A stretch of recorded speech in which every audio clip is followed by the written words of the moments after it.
We're officially started. So welcome to our first, hopefully ever, all virtual open house. Thank you for being here tonight. I'm so excited to welcome, I see many families actually joining us remotely. So before we get started and before we do all of our introductions, just a couple moments of housekeeping. So if you would like to ask a question at any point, at the bottom of your screen, you'll see two ways to do that. One is by clicking on the question and answer box, and you click on that and you can type a question to us. The panelists will see that and we'll go through when we have an opportunity. The other way to do it is to click on the raise your hand icon on the bottom. And if you click on that, it'll give you an opportunity. I will address you and you can speak directly to the panel. So you can do that as well. So we're going to dive in and do some introductions. I'm Tiffany Benson. I'm the principal here at Las Lomas. This is my fourth year here. Very excited to be joining you all tonight. And I'm going to actually introduce them in the way you are on the screen to me. So it might be a little different, but Miss Schweppe, you are up first. Thank you. So my name is Stacy Schweppe. I have a daughter, Allison, who's a senior at Las Lomas.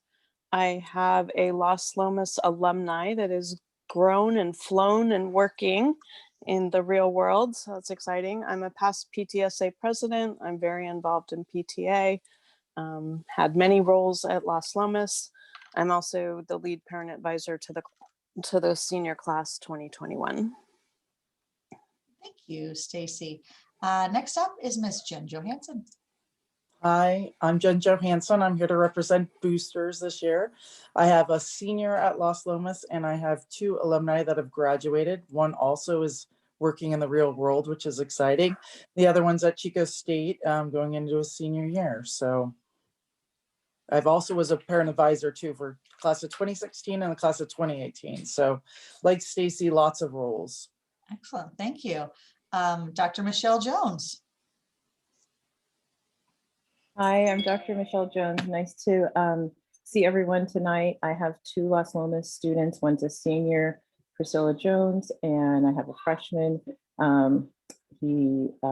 Morris, and co-chairing the DEI group that we started last July. And welcome to everyone. Thank you. Mr. Phil Aviguera. Hi, everybody. Phil Avalera. I have a sophomore, Madeline, at Las Lomas. I also have a sixth grader, Charlotte, at WCI. We've been in Walnut Creek for about 6 years, originally from Chicago. Very excited to be here. Very excited to get involved. I am also involved with the Las Lomas DEI committee with Michelle, and look forward to having conversations with everybody. Oh, that's awesome, Phil. I don't think I recognized a fellow Chicagoan in the house. That's awesome. That's the awesome. Bears. Yeah. Well, all right. I also grew up in Wisconsin, so heck, I can't, man. I can't. No. Next up is Elizabeth Murray. Hi, I'm Elizabeth Murray. I am the president of the Las Lomas Performing Arts Foundation. I am the mother of two knights. One recently graduated who is now a math major at UC Santa Barbara with a minor in music, and the other who is a current freshman. Oh, thank you. I've also had multiple roles. I've been involved in PTA in my previous schools. I've been involved in WCEF, so I've worn a lot of hats too. Thank you. Miss Katie Grant. Hello, my name is Katie, obviously. I'm the president of the Walnut Creek Education Foundation. I have a freshman at Las Lomas High School and a son at WCI. He's in 7th grade. And I too have had quite a few different roles in the PTA, and I hail from Indian Valley Elementary School. Woohoo! Excellent. Bringing us home, Miss Samantha Francois. Hi, everyone. Welcome. I am Samantha Francois. I'm the PTSA president for this year, and I also serve on the DEI committee. And I have a junior son and a sophomore daughter in college in Massachusetts. also graduated from Las Lomas. So, welcome and glad you're here. Excellent. Thank you, guys. This is like the superstar volunteer families that are here. They are going to be a wealth of knowledge to answer our questions and have had experience with students, not just our 9th through 12th graders, but also in our partner schools and coming in even from some outside schools. So before we jump into your questions, I do want to show a couple of things about our open house program. So I'm going to share my screen and show you something just for some information that you can get after tonight to learn more about these parent organizations, but also to learn more about the classes as you're preparing to sign up for things for next year. So if you log on to our website, you can find a lot of great resources. Sorry about that. If you scroll down to where it says virtual open house, you can go ahead and click on there. And it has a couple really important pieces of information. The first one is our YouTube links for the informational videos about all of our elective classes, but also about our pathways. So the math sequences of events or the different science classes that are offered are all included here. So when you click on it, again, the way to navigate it, it's divided up by department. And then within each department, it has some different videos. And the first one are about our parent organizations. So if you'd like to learn more just about these parent organizations, you can watch a short video that we put together. And also it gives us some information here under counseling for how to specifically sign up for your classes. So if you're an incoming freshman family, go ahead and click on that freshman video and it'll show you how to go through the process of selecting your classes.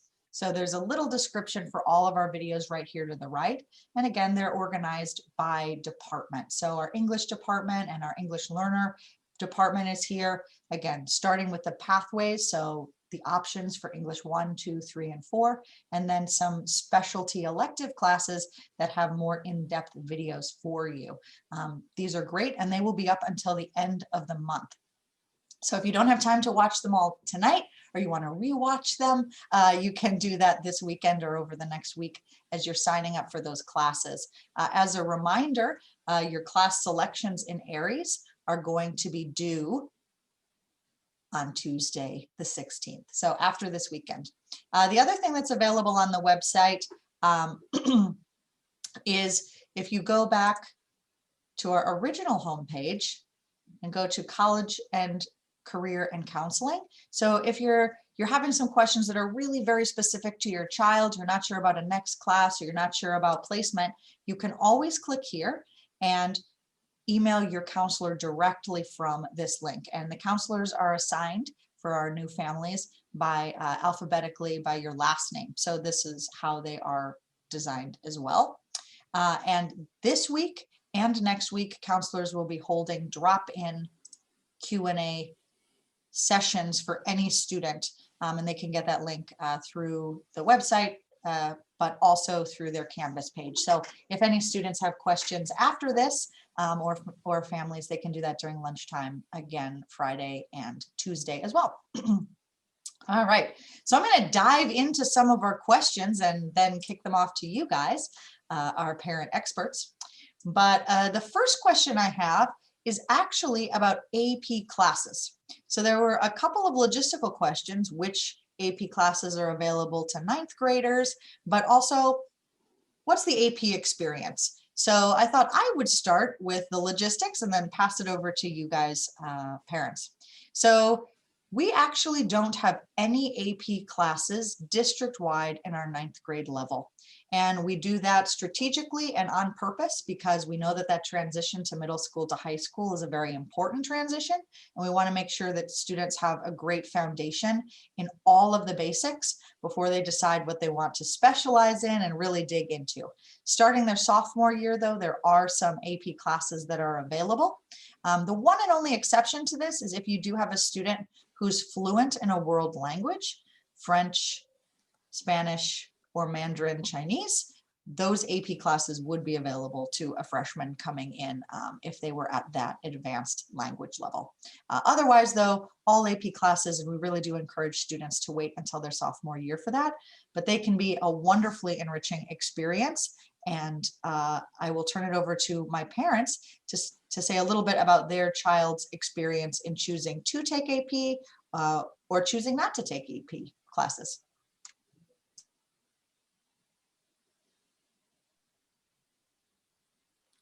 So I can speak.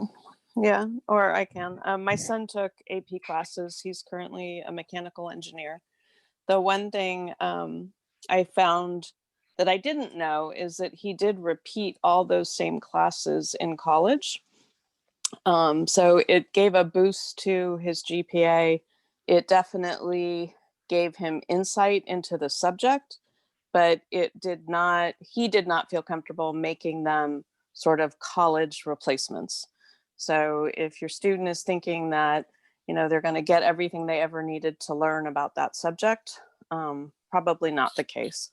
So that was my key learning. I'll go.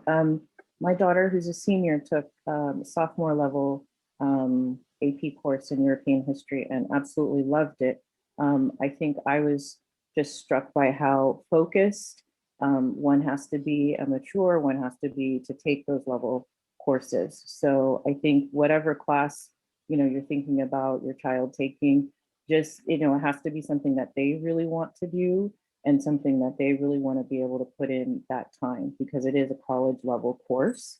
And so I think whatever, like Tiffany had mentioned, whatever it is that they're particularly passionate about or interested in, it's not going to be a little scoop. It's going to be the deep dive into that coursework.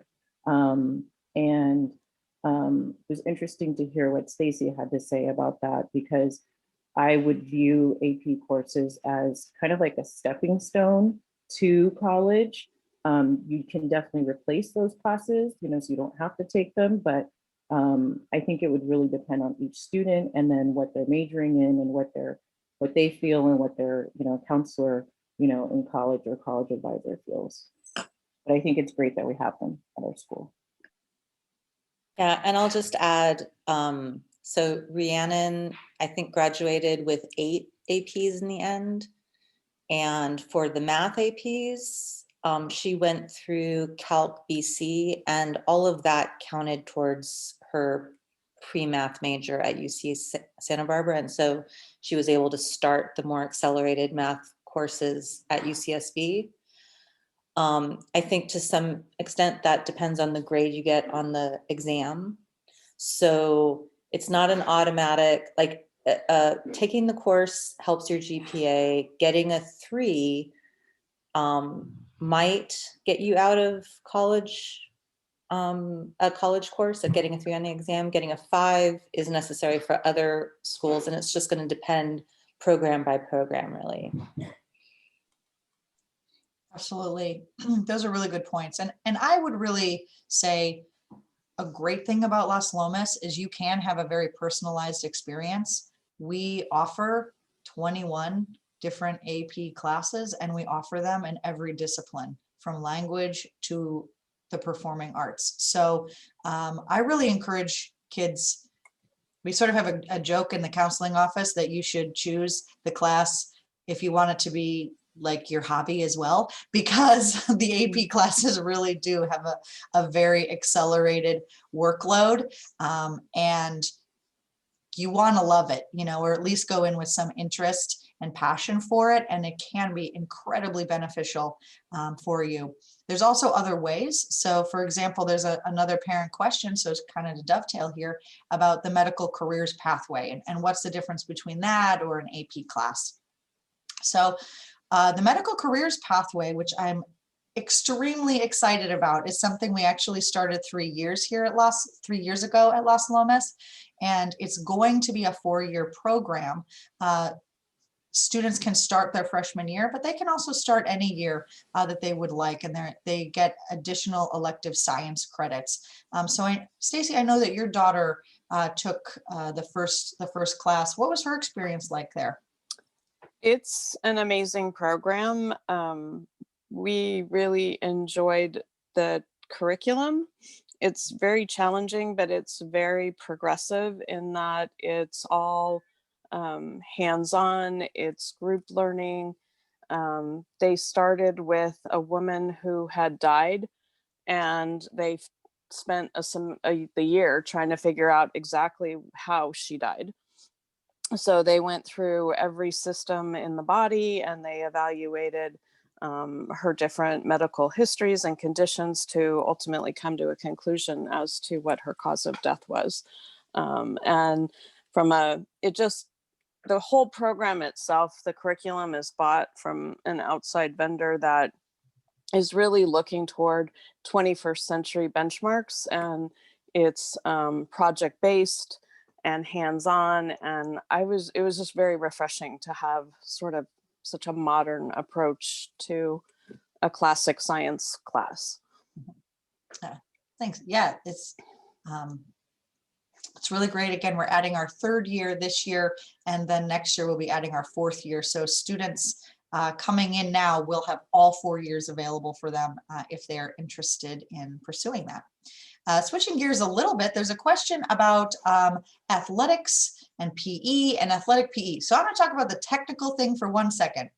Athletic PE is an opportunity offered for our students where they can actually get PE credit, which is a requirement for graduation, for their participation in Las Lomas athletics. We offer that for students starting their sophomore year. All freshmen do need to take PE 9. There's no way to waive out of that. And it's a requirement that you pass that PE 9 class to be eligible for athletic PE. But I think the larger question, and another question from the gallery, is how do they sign up for sports? How many sports are a good number of sports for them to be taking? And so Jen, I was thinking maybe you could talk a little bit about your kids' experiences. I know they've had a lot of different things going on. They have, and I will say that at Las Lomas, there's so many great coaches. We're very blessed to have a coaches there that are fantastic. And if your kids are interested in playing a sport, especially before school starts, there's lots of programs. And now I don't know how it's going to go right now with COVID still, but there are programs that they can go and start, a sport before school starts, and it really makes them feel a part of the Las Lomas community. It gets them on the campus. It gets them familiar with, some coaches, with Tiffany if she's around, with, just a lot of other kids. So I would really recommend if you wanted to do that. Tim Kruger is the athletic director there. He's really great. You can find his name on the webpage if there's a coach that you want to get the information on. All our coaches are great about getting back to you about what programs they have, about what they think you need to do to get involved with that. So it's very inviting, I want to say, our athletic program. You can also go to the boosters. If you're a member of boosters, it's a great way for you to know what's going on with all athletics, and it's really fun to come to games. So I'd really recommend to come out and support Las Lomas in that way. That is great. What I do want yeah. to say too, with the freshman incoming parents, I know you guys are always asking where you can get gear for your graduating WCI kid. If you go on our boosters website, it's sorry about that. It's very easy to order nowadays. So you can go on and it's all electronic and you can order and have that ready for your kid. So get them ready for Las Lomas. Excellent. Yeah. All right. So I'm looking at the questions in our chat as well. So there's a question about dual enrollment or concurrent enrollment with local community colleges. So I don't know if any of your students have done that. So again, I'll talk about the technical for a moment. We do have one class that we do dual enrollment for, and that's our digital art classes 1 and 2. And the nice thing about that is that means that they can be enrolled here at Las Lomas. And if they do some additional work at the end and take a test that's been approved by DVC, they can actually get DVC credit at the end of that class. So they don't even need to go to DVC or apply like with an AP class. They can get it through their coursework here at school. Like I said, the only classes we offer that for are our digital design classes because they actually need to be planned with the community college to do that. but we do have some students who have taken classes either in the summer or in parallel to their time at Las Lomas if they need or would like to take a class that we don't offer. So for example, sometimes students may take American Sign Language because we don't offer it as a supplement to their high school experience. It's something that we don't put on our transcripts, but absolutely will count for students who are going to meet college eligibility or other requirements. I actually don't know, parents, if any of your students have done that. Have any of your kids taken out of, Stacy, you said you guys? Yeah, Allison took American Sign Language at DVC concurrently. It was super easy to sign up. You just need a paper from the counseling office at Las Lomas, and it costs $10 because she was in high school. So it was super affordable, super easy, really convenient, and I think a really great experience for her just to kind of be on a college campus, see what it looked like and felt like. Excellent. So another question coming in here, and honestly, I think anyone could answer this one. Incoming freshman parent wondering how their new student can meet other kids and make some new friends, not coming in from one of our partner schools of WCI or Tice Creek. So what would be your advice for a new student to Las Lomas to meet some other kids? I could speak to this one since my daughter is a freshman right now. We actually signed her up for a sport, like what Jen was saying. She signed up for cross country in the summertime, and she's not a runner, but still had a great time out there, meeting all sorts of new people and getting to know a couple of the coaches, one of them's also a teacher, and being on campus. And it was a wonderful transition for her. And also kind of with COVID, it just kind of helped make it a little easier. She came from Tice Creek. So there were some kids that, kind of almost a new school really for her, with new students with the merging of the WCI group. So I would definitely recommend a sport, and you don't necessarily have to have the experience to be able to participate in that sport, as she was just fine not being a runner, being on the cross country team. I'd also like to suggest, and I'm sure Stacy will agree with me being a parent advisor, it's really great to get the kids involved during homecoming time. Unfortunately, we didn't have homecoming this year, but hoping you guys will have it in the fall again. And it's really great to have the kids come out, work on the floats, meet other kids, work on the signs. It's a great time to get together as a class. Also going out to the freshman football games. And then I will say, and I don't know, I'm sure almost everybody on this panel's kid were involved, but we have so many great clubs at Las Lomas. There's a great club program there, and they'll have like a day where they go, all the clubs are out, and your child can sign up for anything that they're interested in. Yeah, I was just going to second that. It's a great point. Join a club. My daughter, when she was a freshman, she joined the Las Lomas Speech and Debate Club, and I actually helped coach that as well. And it was a wonderful, wonderful opportunity, not for just my daughter, but for me to meet, new people and parents. And now the Las Lomas Speech and Debate Club is actually a course now, so your kids can sign up for that. But yeah, there are so many different clubs. If you look at the yearbook, there's like clubs I had never even heard of. I mean, anything from computers to I don't know, but there's just so many. So definitely join a club. And to add on to that, if there isn't a club that doesn't fit your child's needs, they can start one. So. That's right.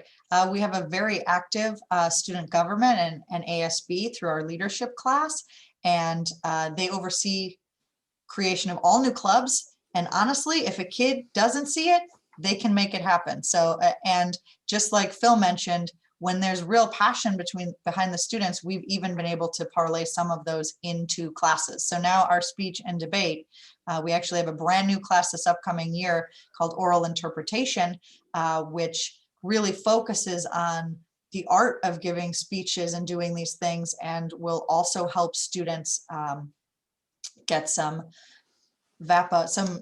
performing art credit as well. So it's a great way to go from club really to see those things magnified, just focusing on student desire, right? And student passion, which is awesome. So I want to kind of switch gears from the kids for a minute and think about parents, especially if you're talking to some incoming parents coming from 8th grade. What are some good ways for them to get involved or maybe connect with other parents? Yeah, Michelle. I had no idea that through DEI that I would meet so many wonderful parents. Like, it's just been amazing for me to, even though my daughter is a senior and I felt like, okay, I'm leaving the school, but I'm really not because I'm a freshman. I'm like, okay, I've met so many great parents this way, like Sam and Phil and Tiffany. So like, there's ways that parents can get involved. And then we've also, like, I've also met students too, you know, in working on DEI. So that has also, like, my daughter's taking AP Physics, and one of the other young ladies is taking AP Physics, and they've connected. And so it was kind of like a win-win, you know, and I met her mom. And, you know, so even though we're in COVID and it's super crazy right now, there's still ways to meet people and to get involved. So I think that for me has been really great. I just encourage participating in PTSA. It stands for Parent Teacher Student Association. So once the kids hit the high school level, they're encouraged to be members of the PTA. They're encouraged to come to meetings. We have student reports at every meeting. So it's a really great way, one, to meet other parents, but also to really be in the know in terms of what's going on campus, both from the principal's perspective, but also from the student's perspective. Yeah, that's a great point. And a lot of our organizations, like PTSA and DEI, host some parent education workshops that are free and open to everyone. And our Performing Arts Foundation and Athletic Boosters also, they have open meetings, but also they help sponsor the performances and athletic matches and tournaments that we have at our school. And those are open to community members. So those are another great way to do that. I did see a question in the chat, Michelle, asking what DEI is. So I was wondering if you could tell them a little bit about this new committee this year. So DEI stands for Diversity, Equity, and Inclusion. And Tiffany, since you were sharing the screen, maybe you can pull up the website and kind of walk people through it a little bit. And we really exist to create an inclusive school climate where everybody feels like they have a voice, have a place, where they feel like their voice is valued and heard, and where we create a very, you know, welcoming school climate. So we meet once a month, and it's really, you know, for anybody who wants to participate in making sure that, I don't know, Tiffany, maybe you can, yeah, you can go to the website. There we go. And maybe you can go to the, so those are, you know, students pre-COVID, right? No masks. But we, maybe you can go to, yeah, our focus. So we work to support a positive school climate, a robust and inclusive curriculum, transparent and effective policies, and an engaged community. So we're really, our goal is to try to, you know, really include as many voices as possible. There is, we also have teachers involved. So Tiffany, maybe you can go to the part where Marlene and China are listed.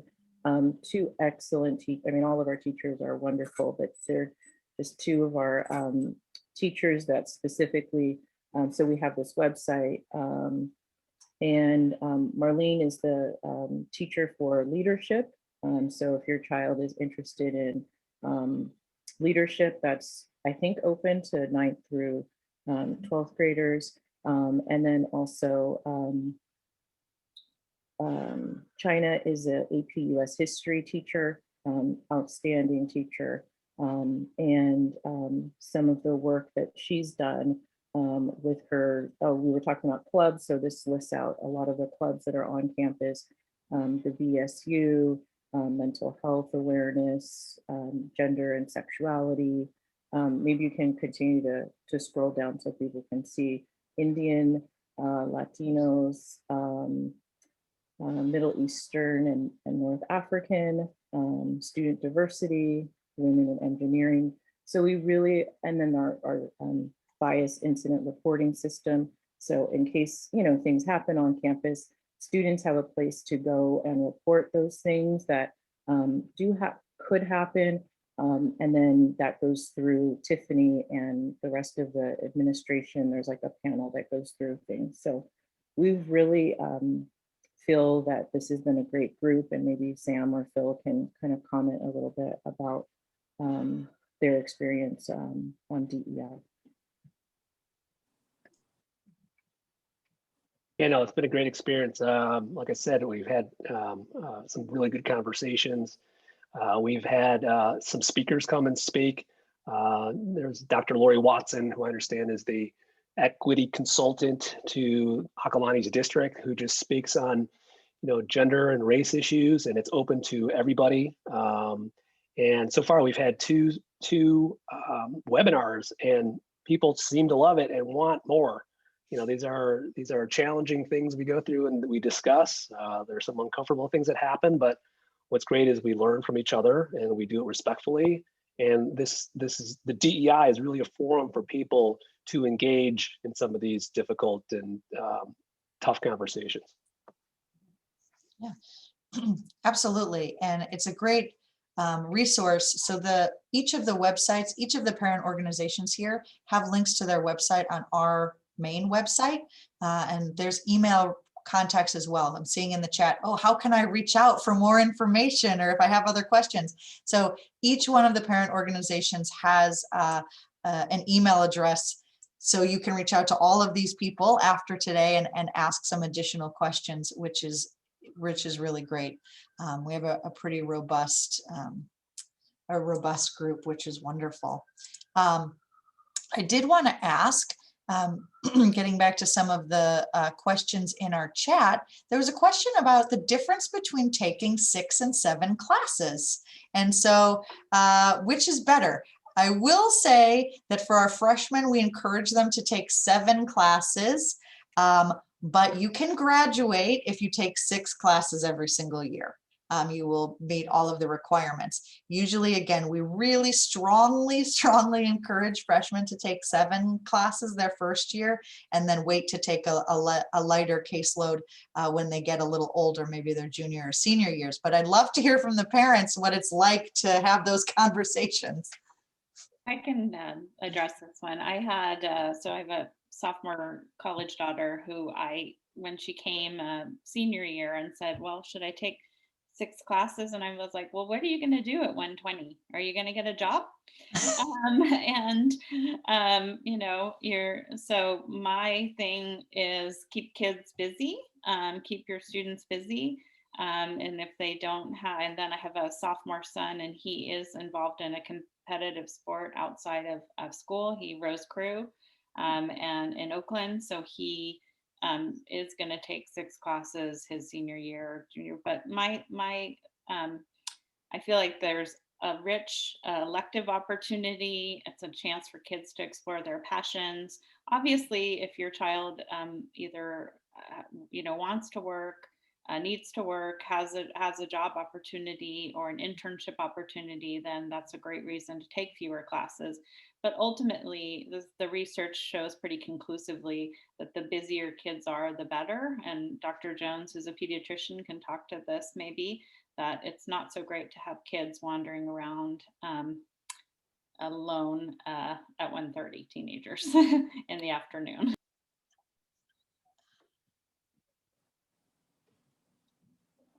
So I'll just speak to the 7 classes. My daughter took 7 classes her freshman year and loved it. And then I tried it with my son and he was like, this is too much. I can't handle it. And so we had the conversation, okay, what do you want to do? Do you want to continue, with your elective? because he had Mr. Tong for Principles of Biomedical Sciences and for Living Earth. And he was like, he's such a tough teacher. And his big sister was like, take the class, take the class. He was like, I can't handle it. And it was just, so just kind of, going with the flow of your child too. I would have preferred him taking the 7 classes, but I also didn't want to stress him out with COVID and distance learning and everything. So hopefully we can do that for sophomore year. But I think she really enjoyed taking 7 classes all 3 years. And this year she's just taking 5, but she's taking AP classes. So I feel like she's kind of making up for, the lack of classes with the rigor. So. Yeah, still staying in there. So it is most students take 7 their freshman year, and by the time they are seniors, they take 5 or 6 classes. That's most of our students. Of course, there are exceptions, students who do things differently based on what their goals are after school, but those are great things to ask your counselor as well, and they can kind of help map out for you your 4-year plan. There's a question about A through G. They're seeing this A through G. A through G is it's a school term that talks about which classes and which requirements are necessary to go directly into a 4-year university after high school. So when you're planning which classes to take in high school, there's kind of 2 things you want to think about. One is the high school graduation requirements. So these are the classes that you have to take and pass to graduate from high school in 4 years. And the other one, sometimes called the A through G requirements or the UC requirements, are the classes that you need to be eligible to apply to a 4-year university directly after high school. And there are some additional things. So for example, you might need 2 years of math to graduate, but 3 to be UC eligible. Also, you don't need to take a world language to graduate from high school, but you do need to take 2 years of a world language to be eligible. Or again, if you are fluent in another language already, there are ways to bypass that requirement and still get the UC eligibility. So that's when you hear people talking about UC eligibility or A through G classes, that's what it means. And you can always tell if you're not sure if a class is A through G or would be eligible for this, you can check in our course catalog. There's actually, after the description of the class at the very bottom, there's a little thing that says A through G or UC, and it has a box checked if it is eligible there. So I'm looking. There's a question about if you think we'll be back, the students will be back this year. Yes, I really do think the students will be back this year. I honestly should be deferring to Dr. Jones on this. So, so mine is more like a hopeful science, but I do see, looking at watching the daily COVID numbers, which I actually do check on every single day on our county website. If our trajectory continues in the same way, we will get to red data for students to return to school in hybrid this year. And I am extremely hopeful about that.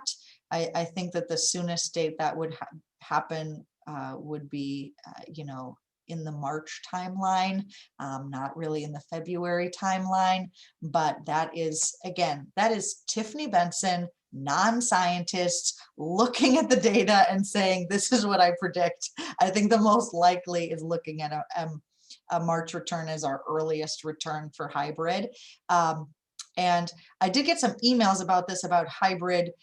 If you need to change your mind, if you had signed up to stay all remote, but your family has gotten vaccinated or grandma's gotten vaccinated that you live with, and now you do want to come back for hybrid and come in person, you absolutely can still sign up for that.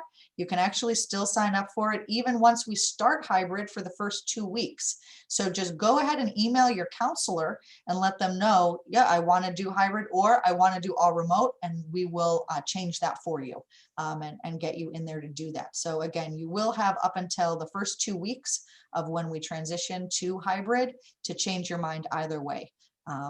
I really encourage you, if you are able, if it is a family decision, to give the hybrid a try. If it does not feel comfortable, you can always drop out and return to the remote. So that is my advice on that. But again, I know it's completely a family decision on that. There was also a question, I think, about hybrid for next year, or something for next year.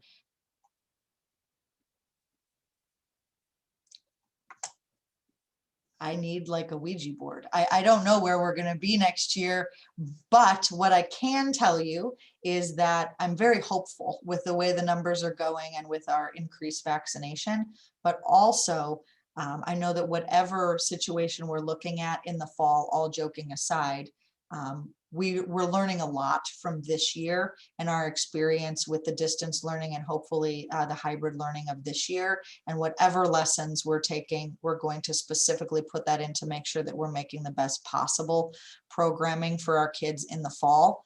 Again, I'm very hopeful that we will be back at least the majority of time live.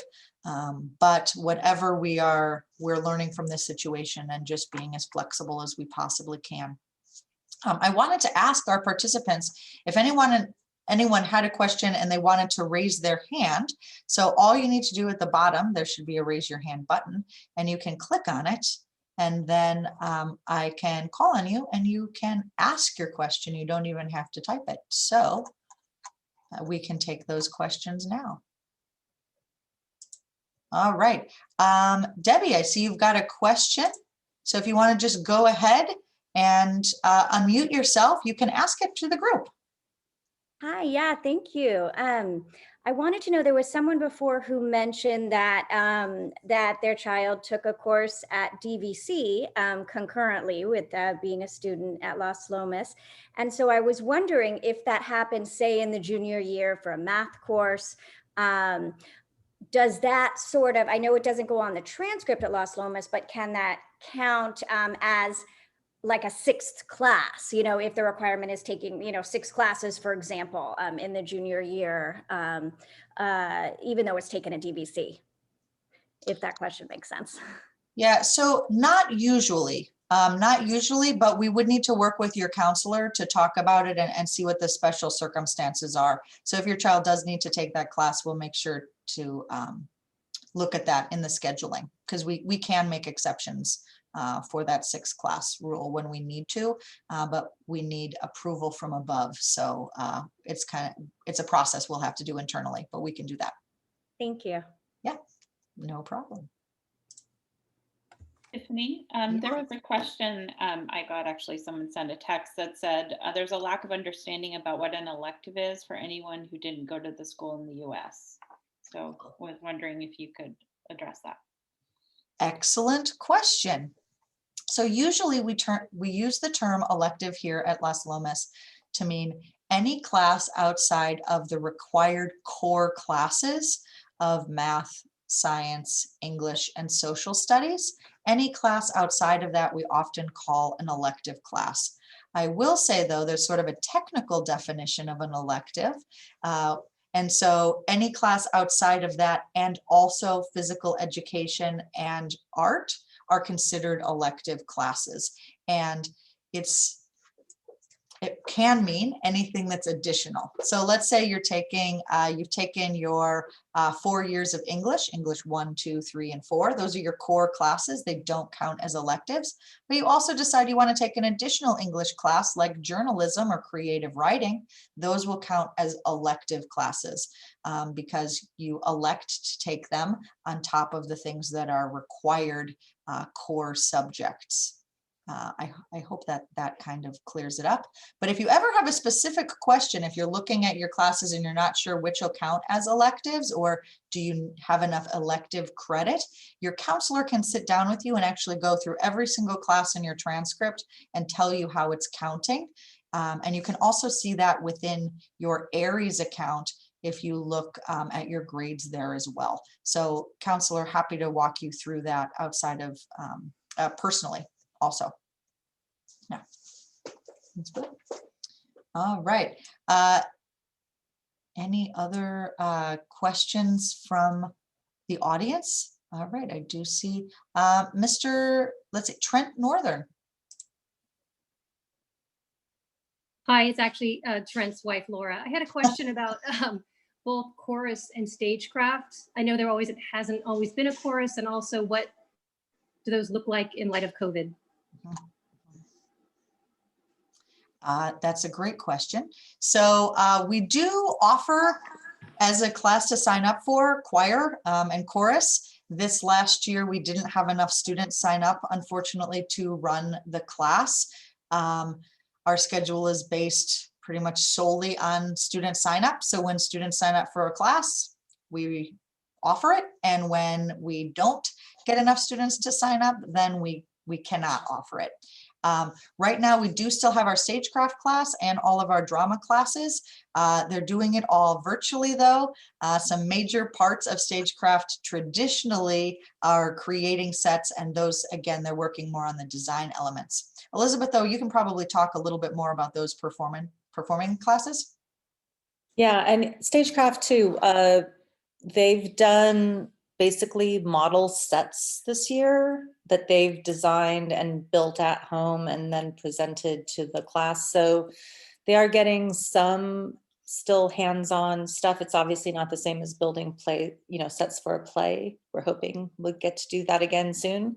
But they are definitely still, learning the craft of stage design and stagecraft in those classes. And then in the drama classes, they've been writing short plays. They've been performing virtually for each other. There's been some use of electronic formats for interacting with each other, and the PAF has actually helped subsidize some of the tech challenges associated with that. So yeah, drama is still going forward. Stagecraft is still a thing. It's looking a little different this year than it has in the past, but we've been trying to make sure that that is still a subject that the kids can explore. Absolutely. A question here is about how many hours of homework are typical for freshmen? So for those of you with older kids, you can think back, but what is the workload like transitioning from middle school to high school? I can answer that one. It's actually quite comparable, maybe a little bit more reading, but quite honestly, not a totally scary transition. I was thinking it was going to be way worse. Which I guess gives credit to Tice Creek and WCI for adequately preparing our 8th graders. But the transition was quite smooth. So not so scary. Not like when I guess the olden days when we went to school. Well, that's a good question. Elizabeth, I think this is a good question for you. It's about jazz band and whether students participate in multiple bands or just in the jazz band program, and how they get into that program. So in order to qualify for jazz band, you have to be involved in another band. So a jazz band occurs in A periods. So you would have, your student would have a regular band in the school day, and then jazz would be in the A period, which is before first period. And auditions are coming up actually. So I've already answered in one of the chatted questions how to audition for wind ensemble, and it's the same. There's a link there also for jazz band. We just got the email from the band coordinator like this last week, I think. All of the auditions this year are going to be virtual. And so the information is in that. I can try to post it again, but it should be in the answered questions already. Great, thanks for that, Elizabeth. There's a question in here about human and social development, so I'll just answer that really quickly. That is a required class. It kind of replaces our old health class. Sophomores take it, and it's only a semester long, so that's why it's showing up as only 5 credits. So this gives them an opportunity to take another semester-long class partnered with it. So for example, they could take weightlifting or yoga or world art or intro to computer science. Those are all ethnic studies. Those are all semester courses that they can partner with that human and social development class. Let's see. Oh, I saw a hand up. I'll but- just add to that, that even though there's only half, like if you pair a PE class with that, you get half a year of PE. The graduation requirements are still for a full 2 years of PE. So you still need to come up with another semester of PE, which can either be achieved through doing an after-school sport or taking another one of those 1 semester PE courses in senior year or something over. That's a great point. I think, let's see, a question about incoming families would appreciate hearing something about the academy period and how your child has used academy. This year has been a little unusual with COVID, but maybe students who have sophomores or above could let us know how does that academy period work? What do kids do during that time? Do you want to go first, Sam? Sure. My graduate and my junior both really appreciated the block program switch at Las Lomas and the academy program, and so they would use academy as an opportunity to get help in classes. And if they weren't doing that, then they were trying to get homework done. So I found I think the academy helps really. You can get a teacher can tag you if you're struggling, and that forces the student to go to that academy, or you can voluntarily go, and I think it works really well. I'll second that. And in fact, there was a question earlier, I think, about the math sequences, and one of the hardest, I think, most challenging, let's put it that way, math courses available at Las Lomas is actually the Algebra 2 Pre-Calc Honors course. And when Rhiannon, my UC Santa Barbara student now, was a sophomore and taking that class, it was the first year that I think we had rolled out Academy, and she utilized Academy like once a week. It just so happened that it was right before that class, and she would go in there and utilize that to stay on top of the class and ask additional questions. She also would spend a lot of time, I think, in the band room rehearsing and practicing. So Academy is great. We really like it. I think it's not being utilized maybe quite as effectively in COVID times, but hopefully we can get back to, having sort of more regular use of it. But yeah, I think it's really helpful. Definitely. I think we have time for maybe one more question. Nikita, I see you have raised your hand. Yes, hi. This is Nikita's dad, actually. I have a couple of questions very quickly. And thank you for all the information that everybody is providing.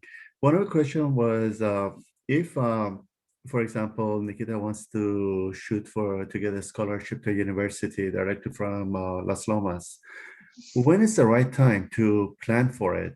Because right now, it seems like everybody is choosing their classes without having really a one-on-one access to any counselors.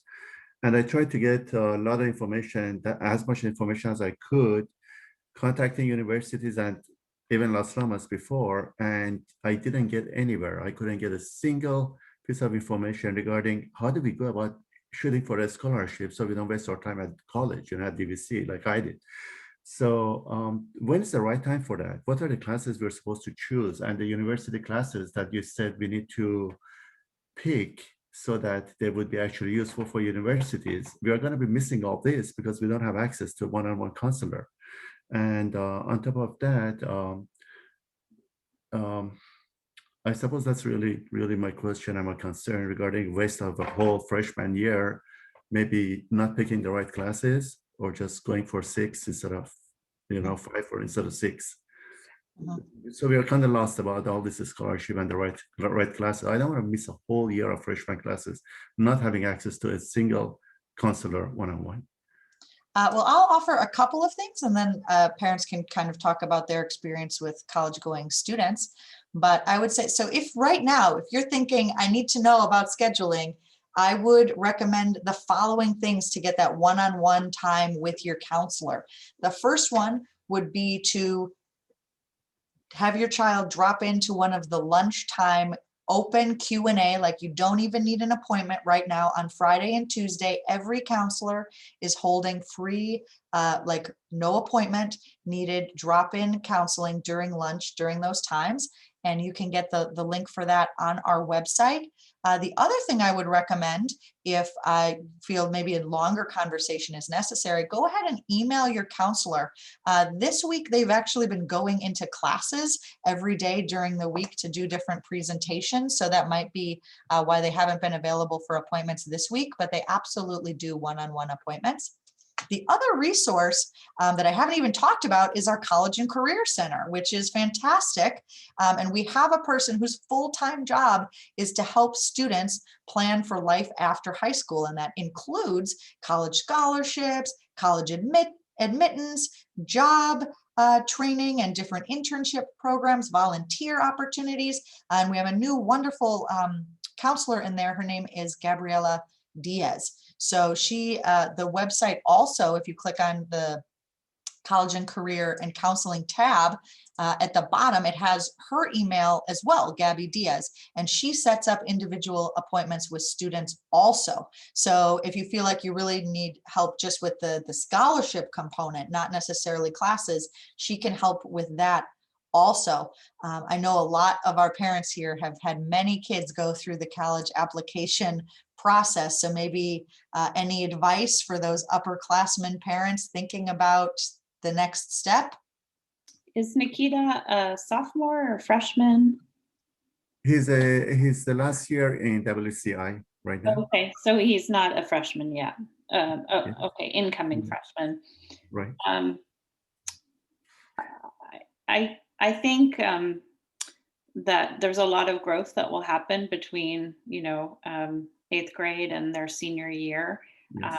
and emotional and intellectual growth. And I happen to be a college professor, and I would just recommend obviously working with a counselor, but also recognizing that we do have an amazing community college system in California, and that is very affordable, and that full scholarships are not super likely, but they do happen. I think having a one-on-one with your college counselor incoming as a freshman would be a good idea, but definitely taking those A to G requirements so that he's eligible for the UCs for sure.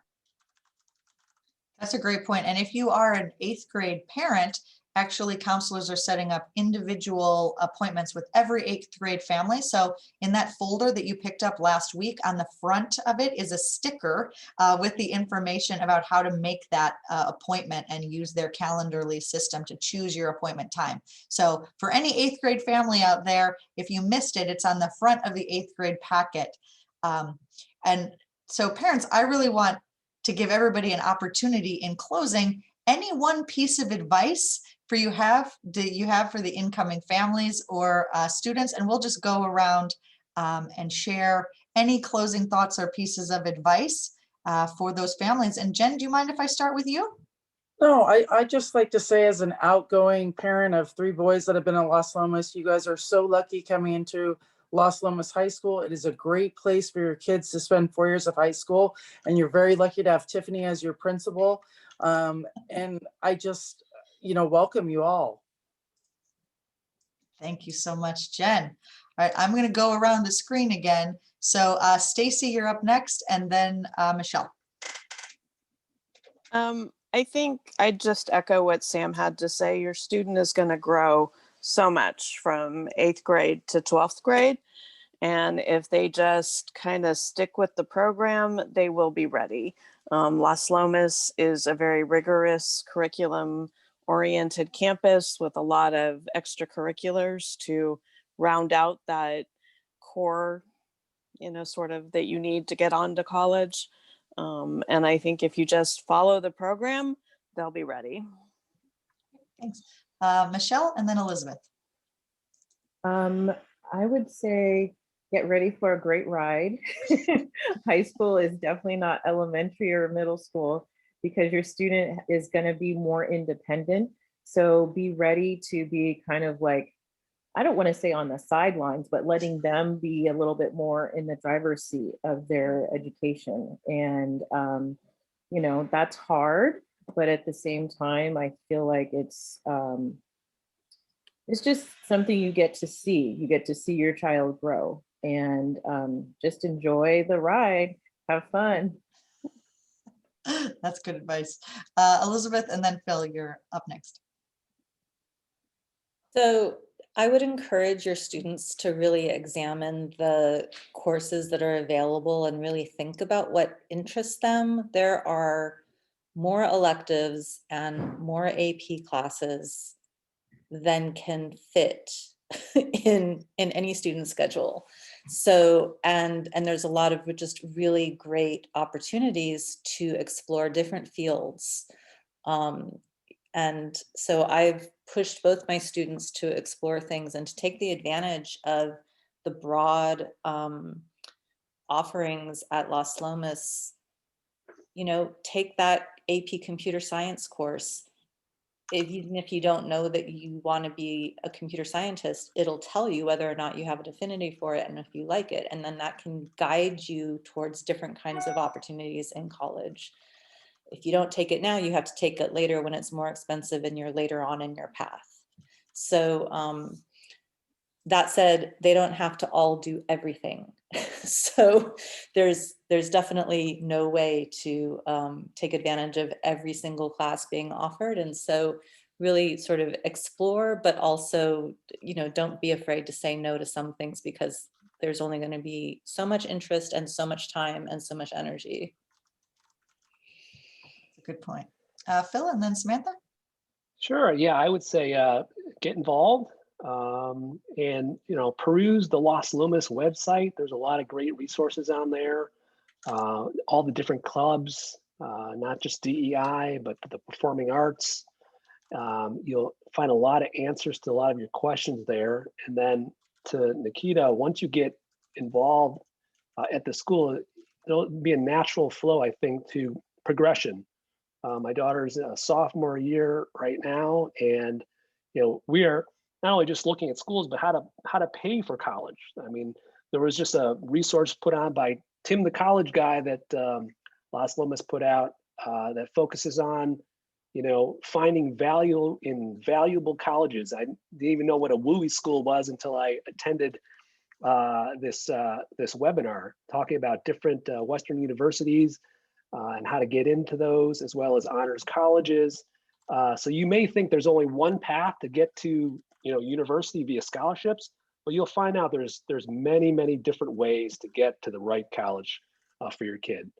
And read Tiffany's Las Lomas weekly night report, please. Man, I love all these plugs. It's so helpful. The night's news is full of a lot of information. And if you're a parent out there who hasn't signed up for it, maybe one of our 8th grade families, you can sign up for the night's news on the front page of our website on the left-hand side under quick links. Sorry, I had to put in that plug. Samantha, you're up, and then Katie, you'll bring us home. Yes, I would agree with what all the other panelists have said in terms of what Phil said in terms of staying engaged with your student, and at the same time allowing them to